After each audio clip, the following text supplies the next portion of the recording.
ये कहानी है गुरुकुल में पढ़ने वाले एक शिष्य की, जिसका अंतिम दिन था गुरुकुल में। जब वह अपने गुरु को अंतिम प्रणाम करने पहुंचा तो गुरुजी ने उसको बदले एक भेंट दी और कहा कि ये एक ऐसा शीशा है जो सामने वाले के मन में क्या चल रहा है वो सब बता देता है। शिष्य यह देखकर बड़ा प्रसन्न हुआ और उसे लगा कि सबसे पहले गुरुजी को ही देख लेते हैं कि गुरुजी कैसे है। और जब उसने गुरुजी की तरफ शीशा घुमाया तो उसे गुरुजी के अंदर दुर्गुण दिखाई दिए। उनमें क्रोध, द्वेष, अहंकार बचा हुआ है। और गुरुजी थे, कुछ बोला नहीं और प्रणाम कर भेंट लेकर निकल लिया। जब वह शिष्य वहां से बाहर आया और सोचने लगा कि कैसे गुरु है, इनको मैंने अपना आदर्श माना और इनके अंदर ही अवगुण बचे हुए हैं और इन्होंने उन अवगुणों अब तक खत्म नहीं किया और इनमें बहुत बुराइयां बची हुई है।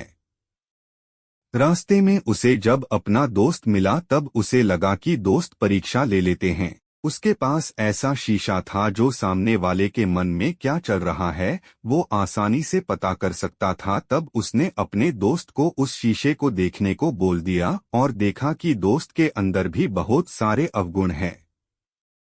उसका भरोसा टूट गया दोस्त से भी और आगे बढ़ा तो एक रिश्तेदार दिखाई दिए। तब उसे लगा कि चलो इनका भी हाल जान लेते हैं। उनको भी शीशा दिखाया और तभी शिष्य उनके मन के भाव पढ़ लिए कि रिश्तेदार में भी कमियां है। अब उस शिष्य का भरोसा धीरे धीरे संसार से उठाने लगा और कहने लगा कि गुरुजी, दोस्त और रिश्तेदार में कमियां है। अब वह शिष्य अपनी घर की तरफ आ चुका था और जब घर की तरफ बढ़ने लगा तब सोचने लगा कि माँ और पिताजी में कोई दुर्गुण नहीं होंगे और वो निर्मल होंगे। मेरे पिताजी तो बड़े प्रतिष्ठित है और समाज में बड़ी प्रतिष्ठा है उनकी और सब माँ को देवतुल्य मानते हैं। शिष्य घर पर जब गया तो पिताजी को सबसे पहले शीशा दिखाया और पिताजी में भी उसको अवगुण दिखाई दिए और माताजी को दिखाया, उनमें भी कमियां दिखाई दी। अब शिष्य का भरोसा ही टूट चुका था। अब उसे लगा कि वापस गुरुकुल जाते हैं और जल्दी से ये शीशा गुरुजी को वापस सौंप देते हैं। और गुरुकुल में जाने के बाद गुरुजी से पूछा कि ये शीशा आपने क्या दे दिया, इसमें सबके भाव पता चल रहे हैं, यहाँ तक कि आप में भी बुराई बची है, आपने भी उन पर काम नहीं किया और आप अभी तक निर्मल नहीं हुए।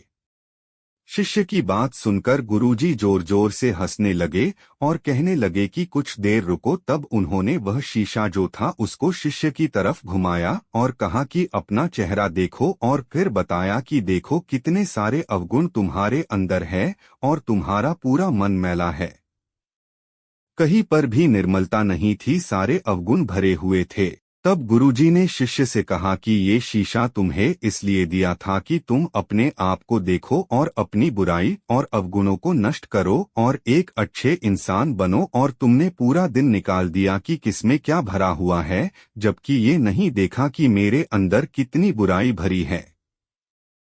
सीख, हमें सबसे पहले अपने अंदर के अवगुणों को खत्म करना है। ऐसा करने पर दुनिया अपने आप निर्मल बन जाएंगी।